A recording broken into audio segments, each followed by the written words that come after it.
Long before America went to war with Hitler, another battle had already begun.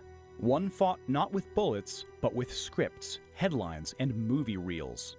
In 1936, as fascism swept across Europe, a group of stars, screenwriters, producers, and political activists drew a line in the Hollywood sand. They called it the Hollywood Anti-Nazi League, and for a few critical years, it was one of the most vocal and influential political movements in the American film industry. This is the story of how Hollywood took a stand against fascism, only to see its resistance unravel under the weight of geopolitics, suspicion, and the Red Scare. A battle that began with conviction and ended with consequences.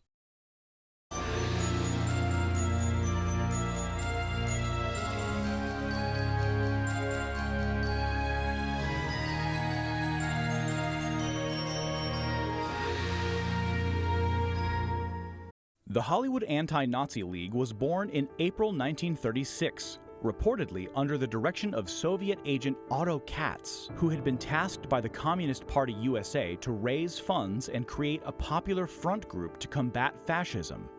Katz launched the Hollywood Anti-Nazi League with the support of prominent film producers, including Irving Thalberg, Jack Warner, David O. Selznick, and Samuel Goldwyn. The launch event, held at a $100 a plate fundraising dinner, was even blessed by Archbishop John Cantwell of Los Angeles. Katz co-founded the league with Prince Hubertus zu Löwenstein of Bavaria, former member of the Reichstag and outspoken opponent of the Nazi regime who had fled Germany after Hitler's rise to power. Löwenstein had been active in the German Catholic Center Party and was a vocal advocate for democratic values in exile. The League's first major organizational meeting took place at the Wilshire Ebell Theater. There, Algonquin Roundtable members and screenwriters Donald Ogden Stewart and Dorothy Parker were chosen as chairman and honorary chairwoman by acclamation. The League was distinctive. It was the first American anti-Nazi organization not overtly tied to Jewish identity. It became the central voice of anti-Nazism in the film industry between 1936 and 1939, despite occasional friction with Jewish organizations such as the Community Relations Committee, which tried to pressure the League to rename itself to the Hollywood Anti-Nazi Anti-Communist League. Its leadership and membership spanned a broad political spectrum. While Communist Party members like Stewart and screenwriters Herbert Biberman and Ring Lardner Jr. were involved, the League also included liberals like Humphrey Bogart, James Cagney, and Myrna Loy, and conservatives such as director John Ford and actors Bruce Cabot, Joan Bennett, and Dick Powell. Famous names appeared on its letterhead, but day-to-day operations were often handled by committed activists with communist affiliations. It launched a weekly publication, the Hollywood Anti-Nazi News, and a journal titled Hollywood Now. 2 radio programs aired on KFWB, a Warner Brothers-owned station, largely scripted by Stewart and Biberman. Their events drew crowds. At the League's public inauguration at the Shrine Auditorium in October 1936, stars like Irving Berlin and Gail Sondergaard spoke to a packed house. Other notable speakers included Dorothy Parker, Eddie Cantor, who claimed Nazi agents tried to prevent his attendance, and Los Angeles Mayor Frank Shaw, who lent civic support to the cause. Transport plane arrives at Washington Airport and a crowd is out to greet their celebrity direct from Hollywood. It's Il Duce's son, Vittorio Mussolini, who answers questions of besieging reporters concerning his visit here. Are you going to visit President Roosevelt while you're here? I don't know. The League also drew headlines for its symbolic protests.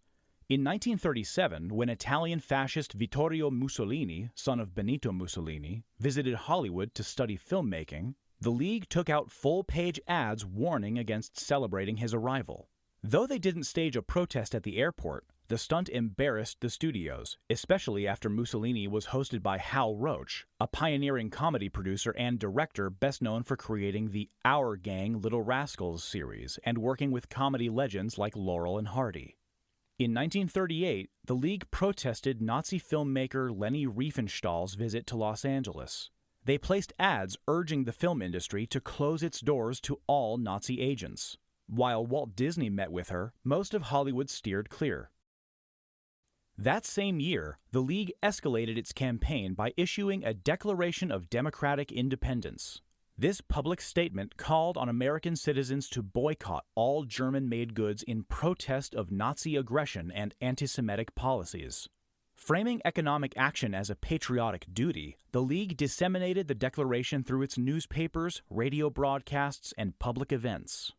The League even tried to influence film content. They attacked the studio-altered ending of The Road Back, a 1937 film directed by James Whale and intended as a sequel to All Quiet on the Western Front.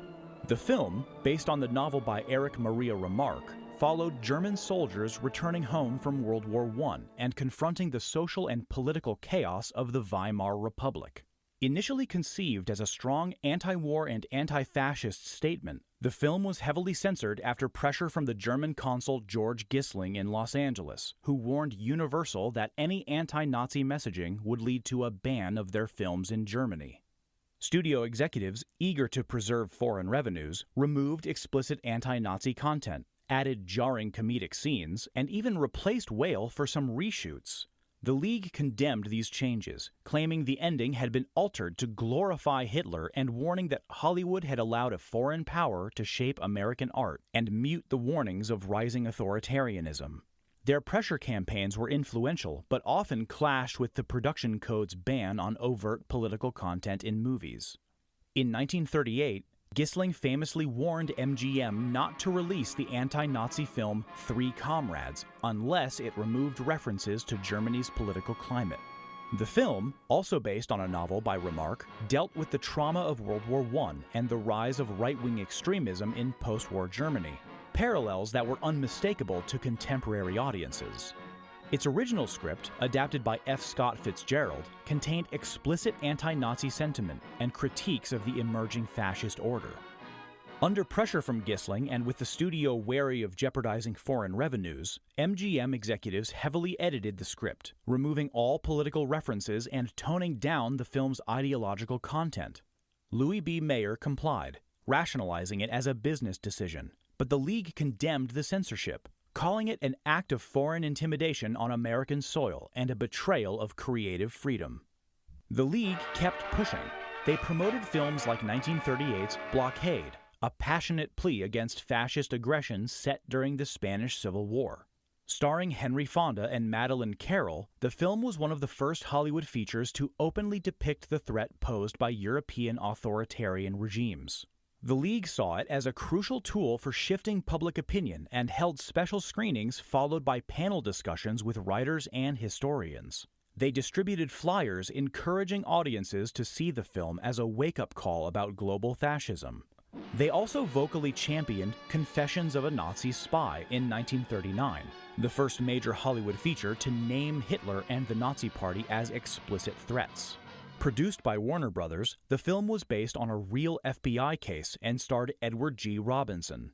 The League hailed it as a turning point in American cinema, crediting Warner Brothers with finally breaking the industry's unofficial code of silence about fascism.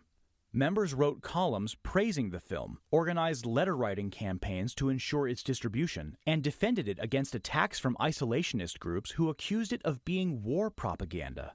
For the League, the film's message, that Nazism was not a distant European problem but a threat to democracy everywhere, reflected their deepest convictions. For many performers, membership in the League was a badge of honor, but the League's high tide would not last. In August 1939, everything changed. When the Molotov-Ribbentrop Pact, a non-aggression treaty between Nazi Germany and the Soviet Union, was signed, the Anti-Nazi League faced a crisis. Communist-aligned organizations were suddenly ordered to cease all criticism of Hitler. The League abruptly halted its anti-fascist activity. It changed its name, first to the Hollywood League for Democratic Action, and later the American Peace Mobilization. Investigators soon took note. Congressman Martin Dies, chairman of the House Un-American Activities Committee, accused the League of being a communist front. In 1940, Los Angeles District Attorney Burren Fitts convened a grand jury to investigate the League's origins. A former Communist Party organizer testified that the League had been deliberately crafted to exploit Jewish fears of Nazism and draw liberal supporters into the communist orbit. After Hitler invaded the Soviet Union in 1941, many former League members resumed anti-fascist activity under new banners. Some joined the Hollywood Democratic Committee, or the Committee to Defend America, by aiding the Allies. The League's infrastructure, including its mailing lists and donor network, was quietly absorbed into these other groups. But the League's name would return, like a ghost. During the Red Scare of the late 1940s and 1950s, HUAC investigators and right-wing columnists like Hedda Hopper and Walter Winchell dredged up League membership as evidence of communist ties. The argument went like this: if the League had Soviet backing and you were in the League, you were part of a subversive front, even if your activism was anti-Nazi. Actors like Edward G. Robinson, John Garfield, and Lionel Stander were grilled about their involvement. Some were blacklisted, others lost contracts. The League's former mission, to warn against fascism, was now twisted into supposed proof of disloyalty. In Hollywood, where memory was short but files were long, the anti-Nazi League had become radioactive.